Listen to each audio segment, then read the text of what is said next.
ሊጠናቀቅ ከሁለት ሳምንት ያላነሰ ጊዜ የቀረው የኢትዮጵያ ሀገራዊ ምክክር ኮሚሽን የስራ ዘመን በድጋሚ ሊራዘም እንደሚችል ኮሚሽኑ አስታውቋል። ዋና ኮሚሽነር መስፍን አራያ ለጣቢያችን እንደገለጹት የኮሚሽኑ የስራ ዘመን ሊራዘም የሚችለው ዋናውን የምክክር ጉባኤ ለማካሄድ የቀረው ጊዜ አጭር በመሆኑ ነው። ይህንን የሚወስነው ግን የሕዝብ እንደራሴዎች ምክር ቤት መሆኑን የገለጹት ዋና ኮሚሽነሩ በዛሬው ዕለት እስካሁን በኮሚሽኑ የተሰሩ ስራዎችና የሚቀሩ ተግባራት ለምክር ቤቱ የዴሞክራሲ ጉዳዮች ቋሚ ኮሚቴ ቀርበው ግምገማ እንደሚያካሂድ ነግረውናል። ይህ እንደሚመስለው እንግዲህ ጊዜው በጣም አጭር ነው። ትንሽ ቀናት ናቸው የሚቀሩትና በዚህ ቀናት ውስጥ ቢያንስ ተስፋ አሁን እንኳን ይህን ሰሞን አድርጌ የነበረው ቢያንስ የትግራይን አጀንዳ እሱን እንኳን ብንጨርስ ኖሮ የሚል ነው። መቀጠሉ የሚቀር አይመስለኝም። ይህን የሚወስነው የህዝብ ተወካዮች ምክር ቤት ነው እና እኛ የሚቀሩ ስራዎቻችንን እስካሁን የተሰሩ ስራዎቻችንን የሚቀሩ ስራዎች እነኚህ ናቸው።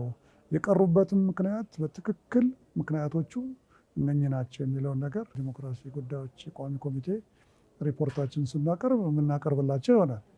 ከዛ በኋላ እነሱ ተነጋግረው ባለፈው 3ኛ ዓመታችን ስንጨርስ እንዳደረጉት እንግዲህ በሂደት እነኚህን ስራዎች ለማጠናቀቅ ይህን ያህል ወር ይህን ያህል ጊዜ ያስፈልጋል ብለው የሚወስኑት እነሱ ናቸው። ይህን የምናየው ነው የሚሆነው።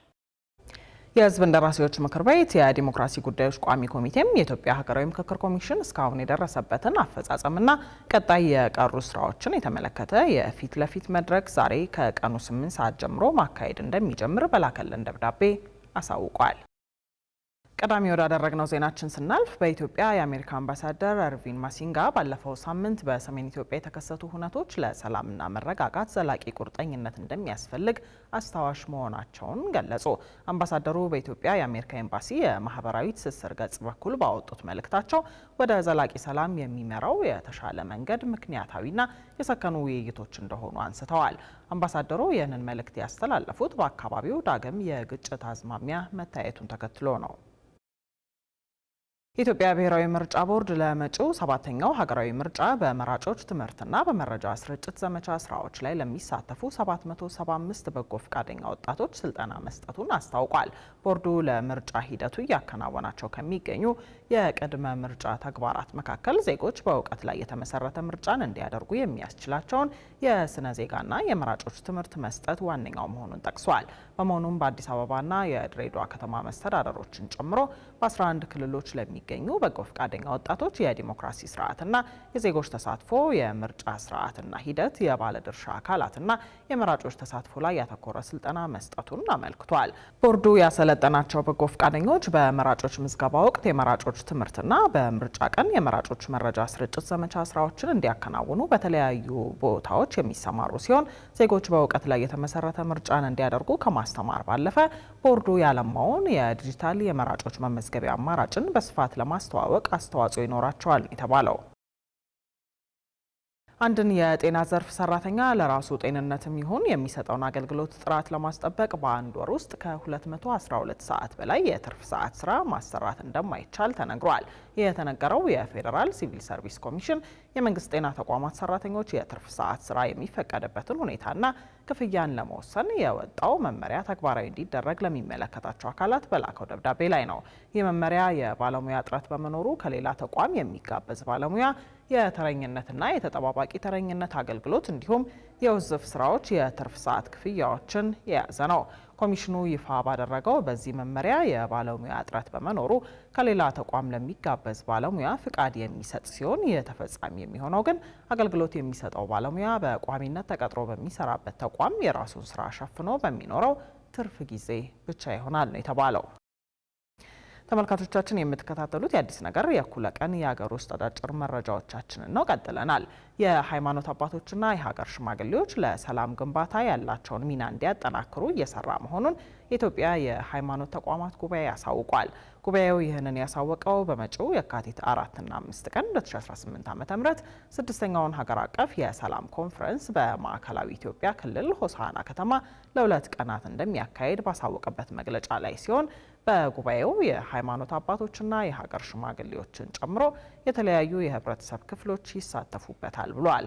መግለጫውን የሰጡት የኢትዮጵያ የሃይማኖት ተቋማት ጉባኤ ጠቅላይ ጸሐፊ ሊቀ ትጉሃን ቀሲስ ታጋይ ታደለ ሰላም ለሀገር ሁለንተናዊ እድገትና ለሕዝቦች አብሮነት መሰረታዊ ዋልታ በመሆኑ ኮንፈረንሱን ማዘጋጀት አስፈላጊ ስለመሆኑ ገልጸዋል። ኮንፈረንሱ የሀገሪቱን ሰላም ለማጽናት በተለይ የሃይማኖት አባቶችና የሀገር ሽማግሌዎች በሰላም ግንባታ ያላቸውን ሚና እንዲያጠናክሩና በዜጎች መካከል ይበልጥ አብሮነት እንዲዳብር ያለመ መሆኑንም ጠቅሰዋል። ጠቅላይ ጸሐፊው አክለው ከዚህ ቀደም በተለያዩ ክልሎች በተካሄዱ የሰላም ኮንፈረንሶች የሃይማኖት አባቶችና የሀገር ሽማግሌዎች እንዲሁም የመንግስት ተወካዮች ጭምር በሰላም ግንባታ ሂደት በጋራ መምከራቸውንና የተለያዩ ልምዶችን መገኘታቸውን ጠቁመዋል። በአስመጪዎችና በጉምሩክ አስተላላፊዎች መካከል የሚደረግ የትኛውም ውክልና በሰነዶች ማረጋገጫና ምዝገባ ኤጀንሲ መረጋገጥ እንደሚኖርበት የጉምሩክ ኮሚሽን አስታውቋል።